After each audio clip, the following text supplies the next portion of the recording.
I'm Captain Doug Stanford, Texas Fish Tips, and this is your weekly fishing report. Catching a few trout over here by North Shore.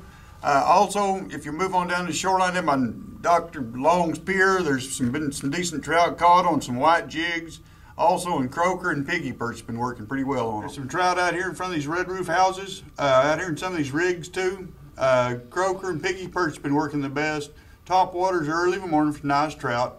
And then also, if you'll get over here and wade this reef, there's been some decent reds, some nice trout caught out here on top waters early in the morning. Indian Point, still catch some nice trout at night out there.